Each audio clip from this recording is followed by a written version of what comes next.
Yes? If you must. I was not born such. 'Tis a skill of Flemeth's, taught over many years in the wilds. The chastened have tales of we witches, saying that we assume the forms of creatures to watch them from hiding. When a child is alone and separate from his tribe, that is when we strike, dragging the young boy kicking and screaming to our lair to be devoured. A most amusing legend.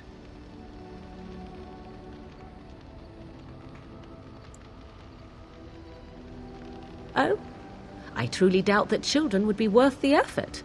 They are filthy, smelly things full of tears and snot and trouble. That said, I cannot speak for the tastes of my mother. She has, after all, lived a very lengthy time in the wilds and done many things I know nothing of. Why do you ask? Is there something specific you wish to know? The form of an animal is different from my own. One may study the creature, learn to move as it does, think as it does. In time, this allows one to become as it is. I gain nothing by studying another human. I already am the same as they are. I learn nothing. So the answer is no, my human form is the only one I possess.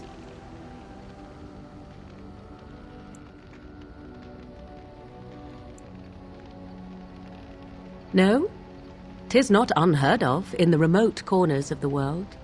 There are traditions of magic outside of the circle of magi, despite what those mages would have you believe. Some of these traditions are old, indeed, passed down as carefully guarded lore from one generation to the next. The zealots of the chantry would uproot all such practitioners if they could, but as luck have it, some still exist. My mother is such a one.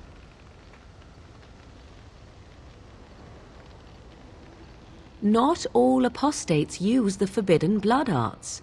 Maleficarum do, but to condemn all who do not fall under the circle's thrall for the sake of what might be is a dangerous path to walk.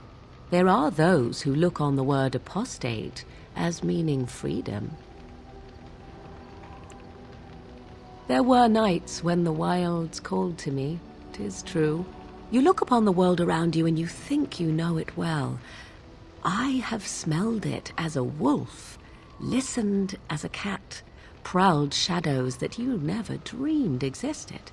But my life is as a human. I am under no illusions to the contrary. They do not shy away from me. To their senses, I believe I seem like any other of their species. As to what they think, I truly cannot say. Just as I am still human, no matter my form, they are still animals. Thus they cannot speak, even were I to ask. Anyone with sufficient will, but the act of transformation is a magical one. 'Tis a spell and thus requires a mage's talents. If you had a notion to learn such a skill for yourself, sadly, you must remain disappointed. Indeed. Have you an opinion on my abilities, then? Am I an unnatural abomination to be put to the torch? I wouldn't advise it. But enough of such talk. Let us proceed, lest the dust gather on us.